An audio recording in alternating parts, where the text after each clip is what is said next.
अस्सलाम वालेकुम, how are you 10th class. उम्मीद है आप सब लोग खैरियत से होंगे। हम लोग चैप्टर नंबर 18 फार्माकोलॉजी पढ़ रहे थे। हमने इसके जो है फार्माकोलॉजी का इंट्रोडक्शन भी पढ़ लिया, इस कितने टाइप के ड्रग यूज़ किए जाते हैं, मेडिसिनल और एडिक्टिव, उनका इंट्रोडक्शन सारा कर लिया। एडिक्टिव को हमने डिटेल से पढ़ लिया। आज हमने जो मेडिसिनल ड्रग्स होती हैं उनके बारे में पढ़ना है, एंटीबायोटिक्स और वैक्सीन्स। एंटीबायोटिक्स आप लोगों को लास्ट डे भी बताया था कि एंटीबायोटिक्स हमारे पास वो ड्रग्स हैं जो कि बैक्टीरिया को किल करने के लिए यूज़ किए जाते हैं।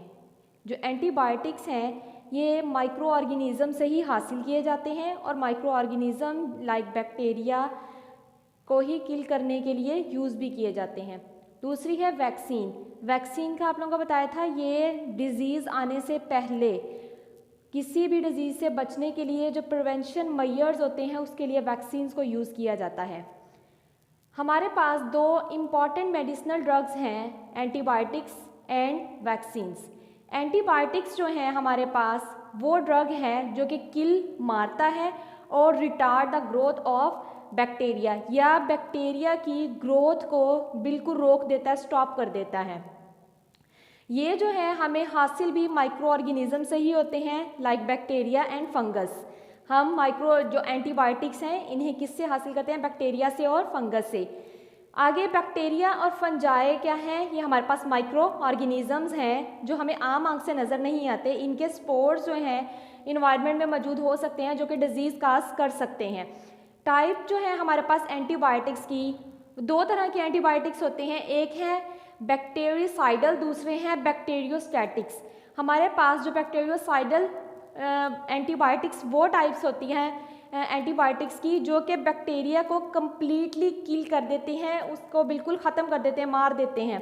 जबकि जो बैक्टीरियोस्टैटिक्स हैं इसका काम, हमारे पास एंटीबायोटिक्स का ये काम होता है कि ये बैक्टीरिया को किल तो नहीं करेंगे लेकिन बैक्टीरिया की ग्रोथ को स्टॉप कर देंगे। बैक्टीरिया जो है वो फर्दर ग्रो नहीं कर पाएगा, उसमें प्रोटीन सिंथेसिस या फॉलिक एसिड की जो प्रोसेस होता है बनने का उसको स्टॉप कर देते हैं, जिससे नए बैक्टीरिया नहीं बनेंगे और डिज़ीज़ जो है वो मज़ीद फैलेगी नहीं। ये काम होता है बैक्टीरियोस्टैटिक्स का। हमारे पास बताया कि बैक्टीरियासाइडल क्या है, जो कि बैक्टीरिया को कम्प्लीटली किल कर दें, बिल्कुल ही बैक्टीरिया ख़त्म हो जाए। ये ज़्यादातर किया जाता है बैक्टीरिया की सेल वॉल को डिस्ट्रॉय करके। वो एंटीबायोटिक्स जो उसकी सेल वॉल को डिस्ट्रॉय करते हैं वो हमारे पास बैक्टीरियासाइडल हैं, और बैक्टीरियोस्टैटिक्स जो हैं वो उसकी प्रोटीन की सिंथेसिस को रोक के कि आगे जो है वो प्रोटीन सिंथेसिस नहीं होगी तो डीएनए आरएनए क्या है वो अच्छे से वर्क नहीं कर पाएंगे, उनकी भी आगे प्रोडक्शन नहीं होगी, जिससे क्या है न्यू जो है वो बैक्टीरिया नहीं बनेंगे और इससे बैक्टीरिया की जो ग्रोथ है वो रुक जाती है। हमारे पास बैक्टीरिया के एंटीबायोटिक्स के तीन मेजर ग्रुप्स हैं। पहले हैं हमारा पास, पहला ग्रुप है सेफेलोस्पोरिन्स। सेफेलोस्पोरिन्स हमारे पास एंटीबायोटिक्स का वो ग्रुप है जो कि बैक्टीरिया की सेल वॉल को डिस्ट्रॉय करता है, तबाह करता है, उसकी सेल वॉल को ख़त्म करता है। सेल वॉल के ख़त्म होने से जो फिर हमारे पास एंटीबायोटिक्स होते हैं वो उसके जो इंटरनल पार्ट होते हैं, जो उसका डीएनए होता है, उस पर जाके अटैक करेंगे और आहिस्ता आहिस्ता उसको क्या है बिल्कुल ही इनहेबिट कर देंगे, ख़त्म कर देंगे, रोक देंगे उसके प्रोसेस को। और इससे क्या है बैक्टीरिया के सेल वॉल डिस्ट्रॉय होने से बैक्टीरिया क्या है किल हो जाएंगे। और ये यूज़ होते हैं, नमूनिया क्या है, ये लंग्स के ऊपर जाके इफेक्ट करते हैं। बैक्टीरिया या वायरस या कोई भी फंगस टाइप जो माइक्रो ऑर्गेनिजम्स होते हैं ये लंग्स पे जाके इन्फेक्शन कर देते हैं। लंग्स में क्या है फ्लूइड फिल हो जाता है, लंग्स के टिश्यू को डैमेज करते हैं। तो इसमें बहुत ज़्यादा जो है वो कोल्ड और फीवर वगैरह की क्या है सिचुएशन हो जाती है। तो नमूनिया इसके ट्रीटमेंट के लिए इस्तेमाल होता है। तो ये बैक्टीरिया की वजह से जो मतलब कि जो बैक्टीरिया की वजह से होता है उसे स्ट्रेप्टोकोकस न्यूमोनियाई कहते हैं। तो ये उसके ट्रीटमेंट में हमारे पास यूज़ होते हैं। और दूसरा जो है वो टॉन्सिलिटिस के लिए यूज़ होते हैं। टॉन्सिलिटिस हमारे पास वो टर्म है, हमारे थ्रोट के अंदर जो है सॉफ्ट टिश्यूज़ मैसेज प्रेजेंट होते हैं थ्रोट के अंदर, जिन्हें टॉन्सिल्स कहते हैं। उनमें क्या है इन्फ्लेमेशन हो जाती है। इन्फ्लेमेशन होने की वजह से वो जो है गले में हर वक्त दर्द रहता है और इस तरह की क्या है सिचुएशन रहती है। तो ये उसके ट्रीटमेंट में यूज़ होते हैं। सॉर थ्रोट या गले में बहुत ज़्यादा शदीद दर्द होना, या फिर हमारे पास जो है वो ब्रोंकाइटिस जो है हमारे पास, इसमें जो ब्रोंकाई है इसकी इन्फ्लेमेशन हो जाती है, इसके जो है ट्रीटमेंट के लिए यूज़ होते हैं हमारे पास। दूसरा है टेट्रासाइक्लिन्स।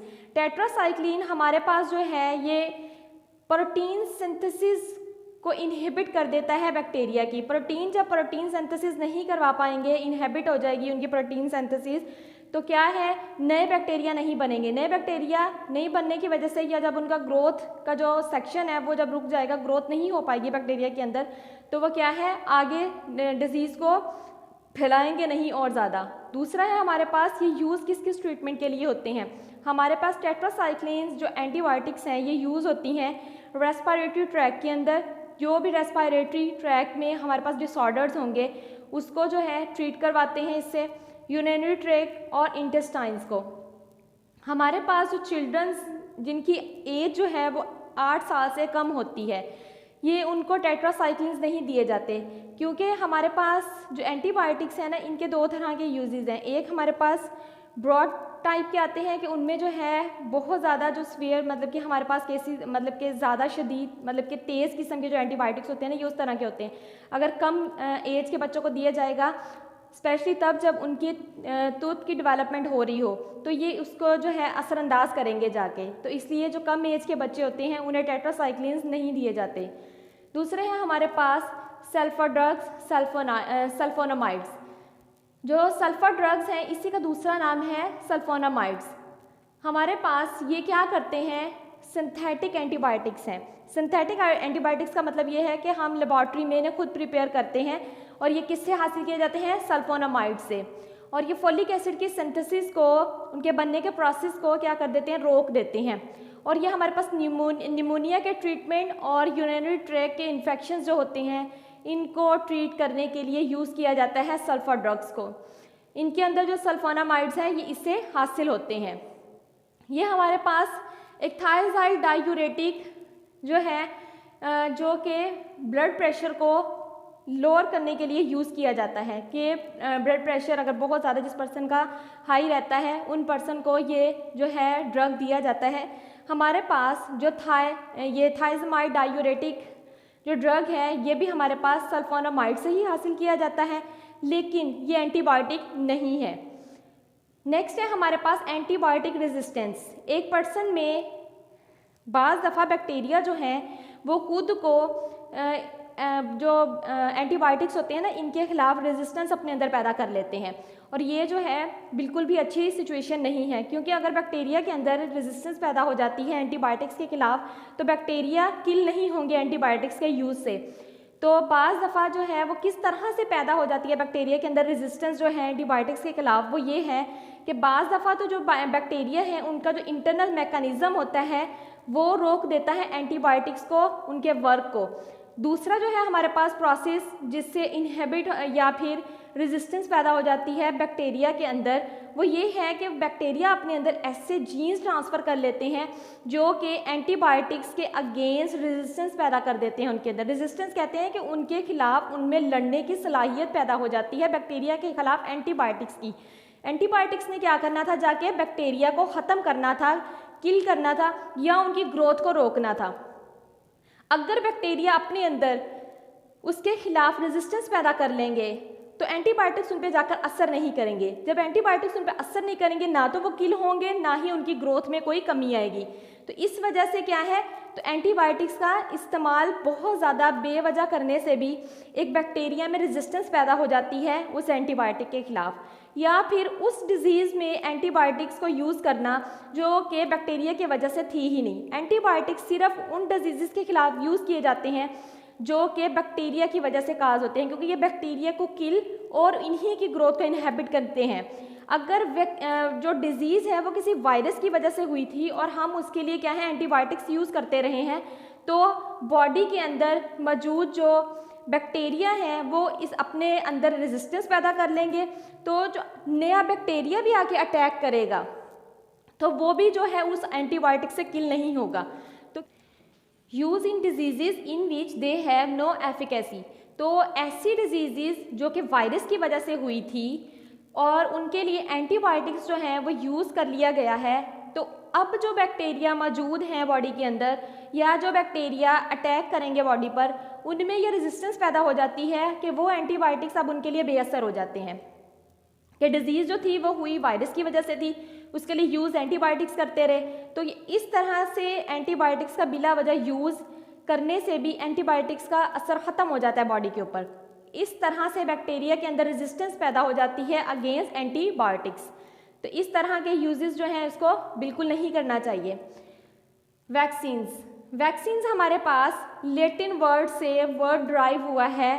कौन से वर्ड से? वोका लैटिन ज़बान में जो है वोका काऊ के लिए यूज़ किया जाता है, क्योंकि हमारे पास जो पहली वैक्सीन थी वो हमारे पास काउपॉक्स वायरस से ही जो है वो डिराइव की गई थी कि काउपॉक्स वायरस अटैक करता था, तो जब वो किसी पर्सन में इंजेक्ट कर दिया जाता था तो फिर स्मॉल पॉक्स जो है वो अफेक्ट नहीं करता था।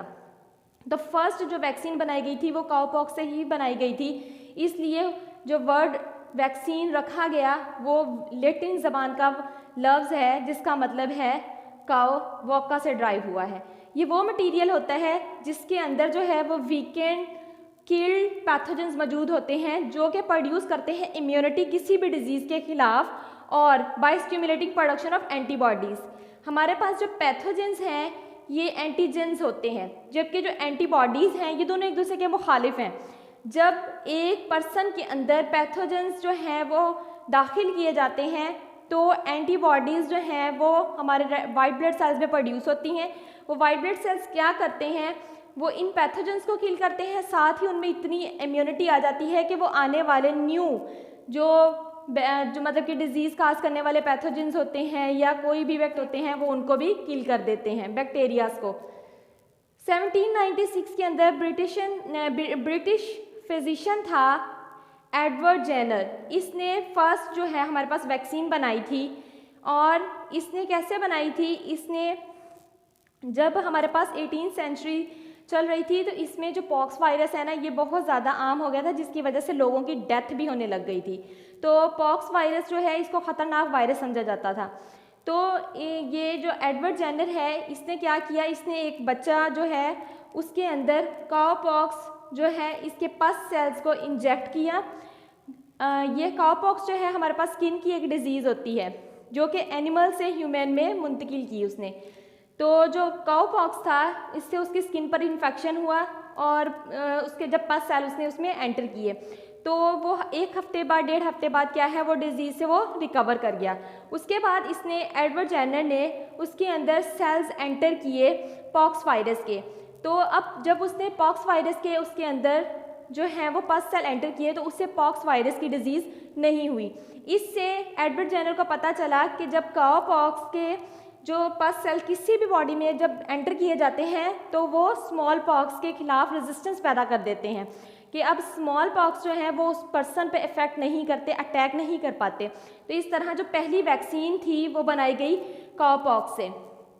ये मेथड जो है जिसको हम यूज़ करते हैं वैक्सीन के तौर पर उसे कहते हैं वैक्सीनेशन। मतलब किसी को वैक्सीन देने का जो प्रोसेस है उसे कहते हैं वैक्सीनेशन, और वो सब्सटेंस जो वैक्सीनेट के तौर पर यूज़ किया जाता है उसे कहते हैं vaccine.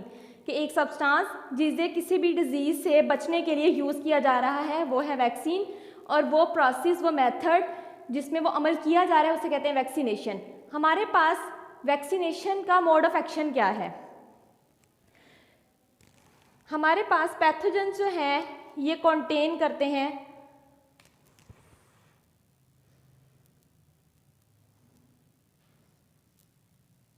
Pathogens contain special proteins. Pathogens के अंदर ख़ास तरह की प्रोटीन्स होते हैं जिन्हें एंटीजेंस कहते हैं। ये एंटीजेंस जब किसी भी पर्सन के ब्लड के अंदर होस्ट जो भी होस्ट होगा जब उसके अंदर उसके ब्लड में एंटर होंगे बाय इंजेक्शन, जब इसे इंजेक्ट किया जाता है तो जो एंटीजेंस हैं जो जब खून में दाखिल होंगे तो वो स्टिमुलेट कर देंगे इम्यून सिस्टम को और तेज़ बना देंगे, जो कि ब्लड के अंदर प्रोडक्शन करवाएगा सिंथेसिस ऑफ एंटीबॉडीज़। अब जब एंटीबॉडीज़ ब्लड के अंदर बन गई हैं उन एंटीबॉडीज़ ने क्या करना है, ये जो हमारे पास एंटीजेंस जिन्होंने स्टिमुलेट किया था इम्यून सिस्टम को, उन्हीं पैथोजेंस को डिस्ट्रॉय कर देना है एंटीबॉडीज़ ने। और वो प्रोड्यूस कर जाते हैं इसके नतीजे में मेमोरी सेल्स। मेमोरी सेल्स जो हैं ये किसी भी पर्सन के जो इम्यून सिस्टम होता है इसको और मजबूत बना देते हैं, जो कि प्रोड्यूस करते हैं इम्यून अगेंस्ट फ्यूचर इन्फेक्शन। अगर आने वाले वक्त में कभी भी कोई वायरस बैक्टीरिया उस पर अटैक करेगा तो अब उसके ब्लड में, उसके इम्यून सिस्टम में इतनी कुव्वत है कि वो उस वायरस के खिलाफ अपनी मुदाखलत दिखा सके। अब वैक्सीन ने क्या स्टिमुलेट कर दिया, वाइट ब्लड सेल्स को, कि अब वाइट ब्लड सेल्स में इम्यूनिटी पैदा होगी। वाइट ब्लड सेल्स क्या करते हैं, हमारे वाइट ब्लड सेल्स जो है हमारे डिफेंस सिस्टम ही करते हैं ना, कि वो तहफ़्फ़ुज़ करते हैं आने वाले बैक्टीरिया जर्म्स को किल करते हैं। तो बैक्टीरिया हो, वायरस हो, कोई भी चीज़ हो, तो जितना हमारा जो इम्यून सिस्टम है वो मजबूत होगा उतनी ही एक डिजीज़ के खिलाफ रेजिस्टेंस ज़्यादा होती है एक पर्सन की। नेक्स्ट है हमारे पास बी लिम्फोसाइट्स। बी लिम्फोसाइट्स क्या करते हैं, किल करते हैं पैथोजेंस को। जब एक पर्सन के अंदर एंटीजेंस दाखिल किए जाते हैं उसके होस्ट के अंदर, होस्ट के ब्लड के अंदर, तो वो इम्यून सिस्टम को तेज़ कर देंगे, साथ ही एंटीबॉडीज़ की प्रोडक्शन करेंगे उसके ब्लड में। एंटीबॉडीज़ क्या करेंगी, पैथोजेंस को किल करेंगी, नतीजे में मेमोरी सेल्स प्रोड्यूस कर देंगी। मेमोरी सेल्स क्या करेंगे, आने वाले इन्फेक्शन के खिलाफ उसमें और इम्यूनिटी बना देंगे। अब ये सारी चीज़ें वैक्सीन ने क्या स्टिमुलेट किया, वाइट ब्लड सेल्स को। वाइट ब्लड सेल्स जब स्टिमुलेट होते हैं तो इन्हें जो सेल्स स्टिमुलेट होते हैं वो है हमारे पास बी लिम्फोसाइट्स। बी लिम्फोसाइट्स क्या करते हैं, ये किल कर देते हैं पैथोजेंस को और एंटीजेंस प्रोड्यूस कर देते, एंटीबॉडीज़ प्रोड्यूस कर देते हैं। पैथोजेंस सॉरी एंटीजेंस होते हैं और जो प्रोड्यूस होती है इम्यूनिटी वो एंटीबॉडीज़ हैं। ये दोनों एक दूसरे के मुखालिफ वर्क करती हैं। जो एंटीबॉडीज़ हैं ये ब्लड के अंदर ही रहती हैं और ब्लड के अंदर रहकर प्रोटेक्शन करती हैं पैथोजेंस के खिलाफ। जब हमारे पास बी लिम्फोसाइट्स में एंटीबॉडीज़ बनती हैं, एंटीबॉडीज़ बनने के बाद जो हमारे पास पैथोजेंस पहले से मौजूद होते हैं ये इन्हें अपना दुश्मन समझती हैं, दुश्मन समझती हैं तो इसे मार देती हैं, मारती हैं तो उनमें मेमोरी सेल्स प्रोड्यूस हो जाते हैं और इम्यूनिटी बन जाती है कि वो आने वाले अब और किसी भी पैथोजेंस के खिलाफ इम्यूनिटी उनकी मजबूत हो जाती है। कॉमन डिजीज़ जो हैं वैक्सीनेशन के ज़रिए जो कि कवर की जाती हैं वो हमारे पास है वॉपिंग कफ। वॉपिंग कफ हमारे पास काली खांसी को कहते हैं। स्वीयर किस्म की जब जिनको खांसी हो जाती है, मतलब कि उनका जो मतलब कि अजीब सी आवाज़ प्रोड्यूस होती है उस खांसी के साथ, और सूखी बहुत ही तेज़ पिच की जो है वो खांसी होती है और ये स्वीयर किस्म की है। ये उसके लिए वैक्सीनेशन जो है वो कॉमन डिजीज़ के लिए तैयार की गई है, पोलियो और स्मॉल पॉक्स के लिए। और जो टेटनस है ये हमारे पास, ये जो हमारे पास वैक्सीनेशन है ये लॉन्ग टाइम पीरियड के लिए होती हैं कि जब ये बचपन में दी जाती हैं तो उस पर्सन में क्या है इम्यूनिटी पैदा हो जाती है और ये बार बार देने की ज़रूरत नहीं पड़ती। जबकि जो टेटनस हमारे पास डिजीज़ है इसमें क्या है, मसल्स क्या है वो उनमें कंट्रैक्शन पैदा हो जाती है बहुत ही ज़्यादा स्फीयर किस्म की। तो ये किस वजह से होती है, बैक्टीरियम क्लॉस्ट्रीडियम टेटनी हमारे पास एक बैक्टीरिया की वजह से होती हैं जो कि क्या करता है उसके मसल्स को बहुत ज़्यादा कॉन्ट्रैक्ट करवा देता है और उसके पूरे जिस्म क्या है खींच हो जाता है, मतलब अजीब सी एक सिचुएशन उसमें पैदा हो जाती है। और इसकी जो वैक्सीनेशन है वो एक दफ़ा देने से मतलब कि वो इफ़ेक्टिव नहीं होती, ये थोड़े थोड़े टाइम के बाद जो है उसे इस मतलब के जो वैक्सीन है ये दोबारा लेनी पड़ती है अपनी प्रोटेक्शन करने के लिए। ये हमारा आज का कंप्लीट टॉपिक था एंटीबायोटिक्स एंड वैक्सीन। एंटीबायोटिक्स में हमने पढ़ा कि एंटीबायोटिक्स वो माइक्रो ऑर्गेनिजम्स हैं हमारे पास जो कि माइक्रो ऑर्गेनिजम्स को ही किल करते हैं, बैक्टीरिया से ही तकरीबन ये बनाए जाते हैं और ये बैक्टीरिया को ही किल करते हैं। नेक्स्ट है हमारे पास एंटीबायोटिक्स की हमने पढ़ा दो टाइप्स हैं, बैक्टीरियोसाइडल और बैक्टीरियोस्टैटिक्स। बैक्टीरियोसाइडल का काम है बैक्टीरिया को मारना, बैक्टीरियोस्टैटिक का काम है उसकी ग्रोथ को रोकना। हमारे पास इसके मेजर ग्रुप्स ये थे कि एक में जो है वो बैक्टीरिया की सेल वॉल डिस्ट्रॉय करती है एंटीबायोटिक्स, दूसरे में जो है वो प्रोटीन सिंथेसिस रोकती है, तीसरी जो है वो फोलिक एसिड सिंथेसिस को रोकती है। और ये डिफरेंट डिजीज़ के लिए यूज़ हो रहे होते हैं, जैसे कि कुछ हमारे पास एंटीबायोटिक्स है वो नमूनिया के लिए यूज़ होने हैं, कुछ ने जो है वो रेस्पिरेटरी ट्रैक के लिए, जो हमारे पास टेट्रासाइक्लिन और जो सल्फर ड्रग्स हैं ये यूरिनरी ट्रैक के लिए ये भी यूज़ होते हैं और ये भी यूज़ होते हैं, जबकि ये रेस्पिरेटरी ट्रैक के लिए सल्फर ड्रग्स जो है नहीं यूज़ होते हमारे पास और ये लेबॉर्ट्री में प्रिपेयर किए जाते हैं। थायराइड डायूरेटिक जो है हमारे पास ये एंटीबायोटिक तो नहीं है, लेकिन ये भी सल्फोनामाइड से ही ड्राइव किया जाता है, हासिल उसी से किया जाता है, और ये ब्लड प्रेशर को लोअर करवाता है।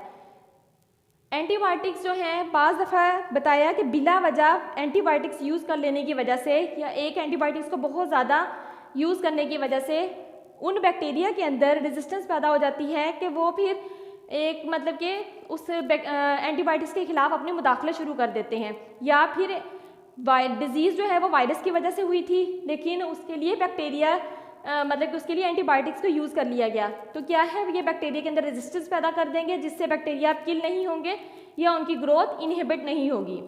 फिर वैक्सीन हमने पढ़ा कि वैक्सीन हमारे पास वो मटेरियल है जो कि we can kill pathogens contain करता है और प्रोड्यूस करता है इम्यूनिटी डिजीज़ के लिए। और हमारे पास वैक्सीन क्या है, ये प्रिवेंशन मेजर्स के लिए यूज़ किया जाता है किसी भी डिजीज़ से बचने के लिए। और 1796 में ब्रिटिश फिजिशियन ने सबसे पहले एडवर्ड जेनर ने एक वैक्सीन बनाई थी हमारे पास, जो कि उसने किससे बनाई थी, काउपॉक्स के पस सेल्स को यूज़ करते हुए, और किसके खिलाफ बनाई थी, स्मॉल पॉक्स के खिलाफ। और वैक्सीन का नेम जो है वो लेटिन वर्ड से ड्राइव हुआ है जिसका मीनिंग है काउ। और लास्ट में हमने जो है मोड ऑफ एक्शन देखा वैक्सीन्स का कि ये वर्क कैसे करते हैं। तो जो इसमें जो मौजूद वैक्सीन्स के अंदर जो पैथोजेंस मौजूद होते हैं उनमें स्पेशल प्रोटीन्स होते हैं जिन्हें एंटीजेंस कहते हैं। एंटीजेंस क्या करती हैं, जब ब्लड में जाती हैं होस्ट के तो ये इम्यून सिस्टम को स्टिमुलेट कर देते हैं, साथ ही वो एंटीबॉडीज़ को सिंथेसिस को तेज़ कर देती हैं। एंटीबॉडीज़ जो हैं अब उन पैथोजेंस को अपना दुश्मन समझते हुए इन्हें किल कर देती हैं और उन्हें मेमोरी सेल प्रोड्यूस कर देती हैं। मेमोरी सेल का काम ये है कि ये इम्यून सिस्टम को मजबूत कर देते हैं और जो है उसको स्ट्रॉन्ग कर देते हैं। अब इम्यून सिस्टम जब स्ट्रॉन्ग हो जाता है तो वो एक तो उस इन्फेक्शन के खिलाफ भी लड़ते हैं, प्लस वो आने वाले इन्फेक्शन के खिलाफ भी लड़ते हैं कि उनके खिलाफ लड़ने की भी इनमें इम्यूनिटी पैदा हो जाती है। ये हमारे पास कॉमन डिजीज़ वैक्सीनेशन है जो कि एक ही दफ़ा देने से ये डिजीज़ क्या हैं रिकवर हो जाती हैं, जबकि टेटनस जो है इसके लिए जो हमारे पास वैक्सीन्स हैं इसको शॉर्ट टाइम के बाद दोबारा देना पड़ता है। ओके, अल्लाह हाफिज़, स्टे होम, स्टे सेफ।